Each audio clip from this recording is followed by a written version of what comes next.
After I set my windows, I taped the frames with painter's tape and then used closed cell insulation to seal the gap. And now it's time for trim, so I need to cut this out. I'll show you what I use to get it out of there.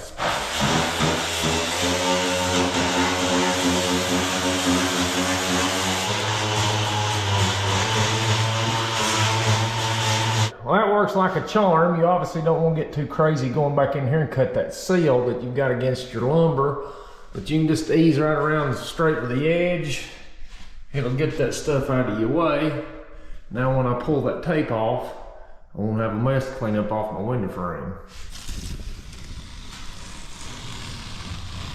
Slick as a baby's butt.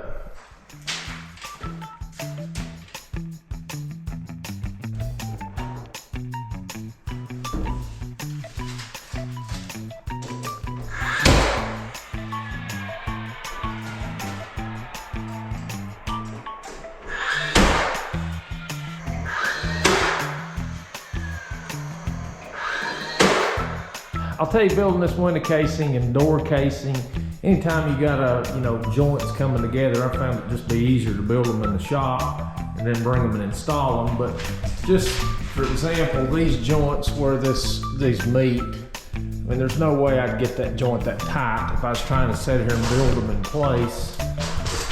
The wall's not going to be perfect, sheetrock's not going to be perfect, framing's going to be in and out, but you can lock them together and bring them in there and put them in. It's a little more work in the shop, but it saves a lot of time, and it looks a lot better when you get it on the wall.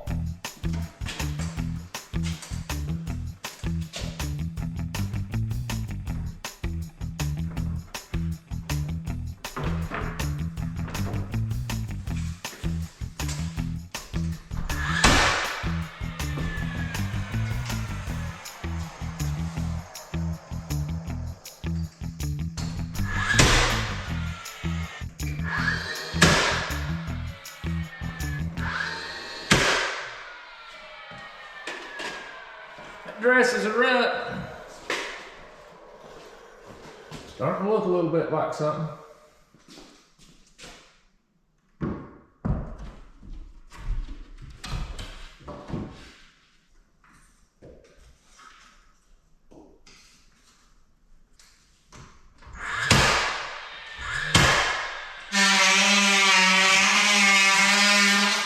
Welcome back, everybody. Well, I've been working on trim work. I've got 2 or 3 more rooms to go, but I'll sort of show you what I've done and how I've done it. But luckily, there's a guy I go to church with. He just retired, and so he's actually helping me do some painting. So he's sort of painting behind me as I get it trimmed out. I'll show you a little bit of what we've got done, and then a few little tips that I use when putting trim work down. Well, this is my little boy's room. He wanted a little color, so by golly, he got it. But trim work and everything's done. Kevin's already come in and painted. All I've got to do here is put bifold doors in for the closet. But my trim detail, I ended up using just 1x4s, which that measures out at 3/4 by 3.5. And then I just put a 5-degree angle cut up here on the top. Just decorates it a little bit, but I ordered pre-hung doors, but I ordered them without the casing. So that way I could come back and sort of add my own trim to it without having to tear off the standard door trim that usually comes. Now, the kids' bedrooms, they'll get carpet, so I've laid my baseboard a 1/2 inch up off the floor. That way they got room there to, after they put the tack strip down, to be able to tuck it back in. But anyway, let's go finish a couple rooms, try to wrap it up.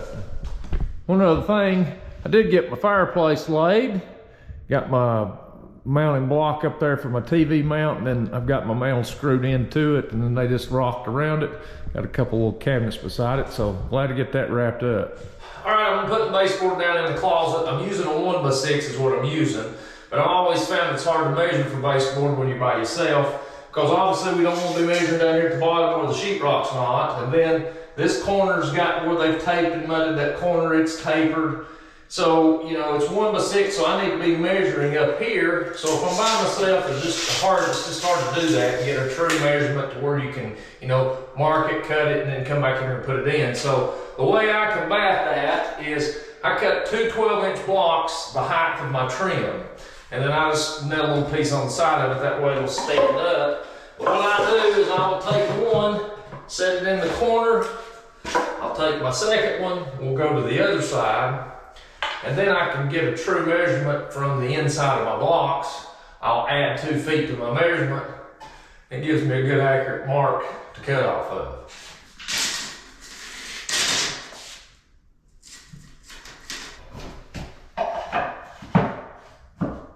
Now for this trim, I'm using a square profile. So obviously you got the option to miter your corners, or you can do it on a butt cut. Anytime I've got a profile, I opt to cope it versus cutting 45s, because it just seems like a corner that's 45 will move. And anyway, I end up gluing them usually and putting them in the corners. That way you don't get that separation. But with this square profile, I'm doing butt cuts. It's a paint, we're painting all the trim, so you know, I'll have a little hairline in my corners. I can put a little caulk in that corner. I'll take that top seam, take a little putty and put in that. You'll never know it's the same there, but with my little blocks, it's the same thickness as my trim, so I can just work my way around the room, and I can pretty much measure the whole room out, and then go cut it at one time, bring it in and put it in place.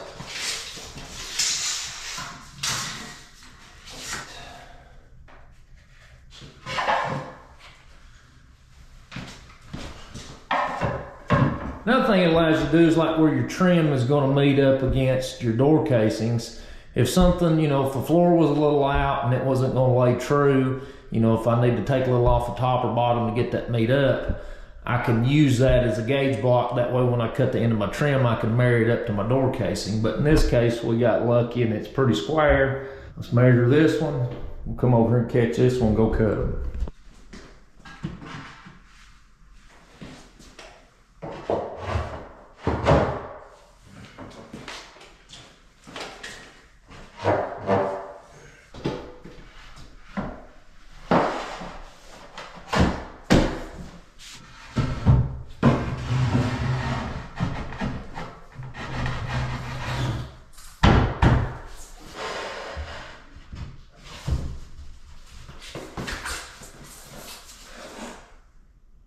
Good old concrete floors. Well, we're gonna get to figure out how to cut a hump out of the floor.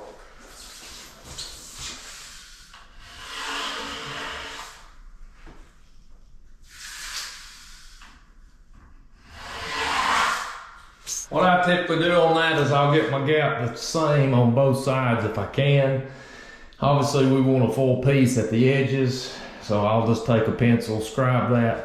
We'll go out there at the table saw, freehand that line, see if it fits. All right, when I'm gonna score the bottom side of a piece of baseboard like that, what I'll always do is I'll always pitch my blade a couple degrees, because all I want hitting is the front edge. So I've got it tilted about 2 degrees, yeah, 2 degrees. That way relief cuts me on the back side.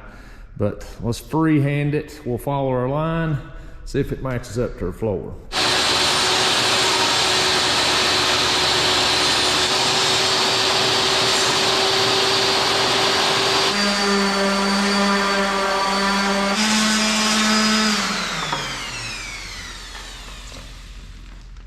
Now I will tell you, the table saw police of YouTube will probably not put their stamp of approval on a free-handed cut on a table saw. But folks, sometimes you gotta do what you gotta do. I think I can live for that in a closet. I've got just a hairline crack over there under that, but the top's flush. You're never gonna get it perfect, but for a closet, I don't think anybody will ever know. Now I've not nailed this in yet, but here's another little trick you can use is sometimes when these sheetrock corners, they bevel off at the bottom. If you'll notice, I've got a crack down here at the bottom that's hitting at the top and got a crack at the bottom. Well, that sheetrock's allowing that board to lay back. So here's the way I fix that. I'll take the end of a wood shim and I'll stand that up in the corner. So when I push that back, it rests against that back lower side. So now when I push my trim in, and I get everything pushed in the corner and get it nailed off, that supports me. So when I nail that in, holds me square. You ain't got them ugly gaps to contend with.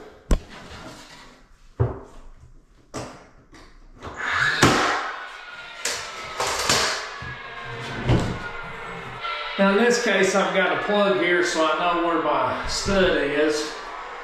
But if I didn't have a stud and I've got a finished floor, and the reason I've got a finished floor and I'm putting this down after the fact is I wanted to avoid any shoe mold in this house. So by having the finished floor down, I can lay this straight down on it. It's a glued down floor, so I'm not worried so much about, you know, expansion and it moving, and which I'm not bearing down on it, so it's still got play under it, even if it did. I carry one of these little stud buddies in my pocket, so if I don't have an outlet and I don't have a reference on the floor, I can come over, find a screw, that sets my first nail, and then in this house it's laid out on 16-inch centers, so I can work my way around the room and get pretty close without wasting a lot of time or having to take a nail down at the bottom and pecking and trying to find it.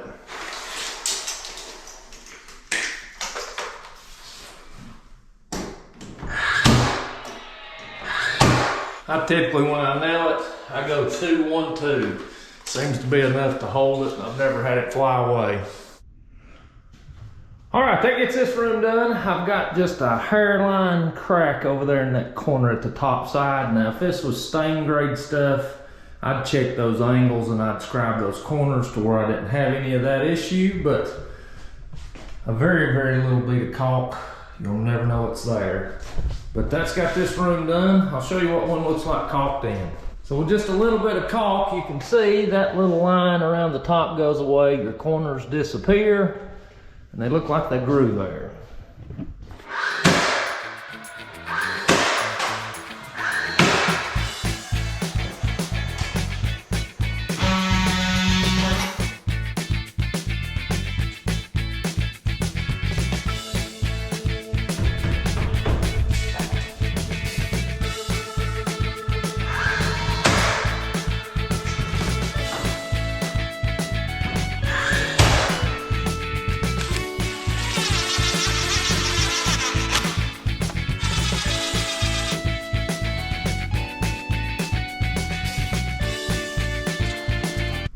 Finish this door so I can finish my trim inside the bathroom, but it's a pocket door, and I'll tell you, I've got a love-hate relationship with pocket doors. They can be aggravating, but I hate on bathrooms. I hate pocket doors, and you don't really want to take up any room in your opening and add trim here because that just, you know, reduces the size of your hole. But I hate to have a bathroom, you shut a pocket door and then there's a gap to where you can see in.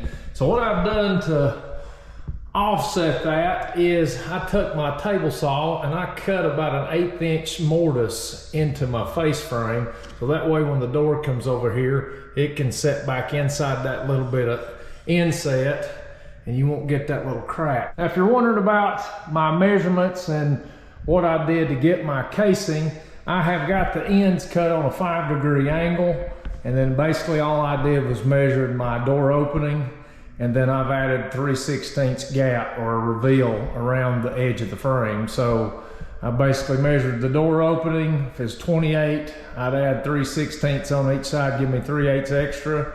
I've got 3.5 inch material on each side, so that would add 7. And then I let the short side hang over 1/2 inch on each side, so that would give him my measurement. Cut it on a 5-degree angle, pocket hole, the back side where that joint mates, bring it in here and shoot it up.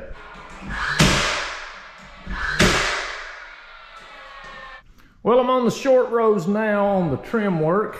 Pretty much got everything trimmed out, except for I have to build a bookcase or a little trophy case. I've got so many doors in this hallway, got door, and doorway coming in. I didn't want another door, and I didn't want a big wide bifold door here, so I'm gonna put a tankless water heater in, which it will mount here. And so what I'm gonna do is build that bookcase, and I'll put it on casters to where I can just roll it in and out, and you'll never know that there's a utility closet in behind it. And then I went ahead and set my trim back to where it'll just lap right in there, and you'll never know that it's, you know, I guess a opening in behind it. That's where my main water comes in, but I'll make it easy to where you can just roll it right out and get access to that. And that'll keep me from having another door. But I added a little wainscoting on my master bedroom walls. Basically just put a 1x4 and then turned I ripped an 1.5 inch piece and turned it up on its side. So Trim work dresses it up a little bit, a little more aggravation, but anyway, I think it adds a little detail. And then I added a 1x4 up the top as just a little crown molding, give it a little bit more dimension. But in the living room and kitchen area, this is pretty much all I like, and then just a couple pieces of base in the pantry. But I'm gonna do the same thing in here around the walls. I'll add that wainscoting, and then I'll probably add some stiles in here to sort of give it a little more detail. And then up top, I think I'm gonna do a 1x6 and then a 1x4 to layer it up against my skirt board, against my wood ceiling. But this little laser level comes in handy when you're doing this, because you can just set it up and you can work right around the room, especially when you're by yourself. You ain't got to worry about trying to chalk a line or mark a line. Those little things work good.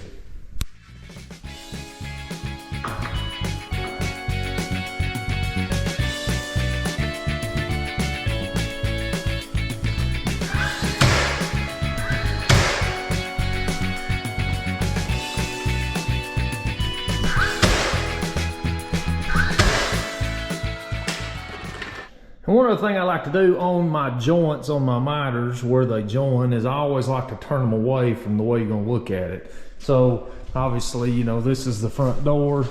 You're never gonna look at that miter that way. So I angled it to where if you're looking at that corner, you'll never see it. But by gluing it together ahead of time, if you'll notice, you can barely tell where it joins. By the time that's painted up, I don't think you'll see it.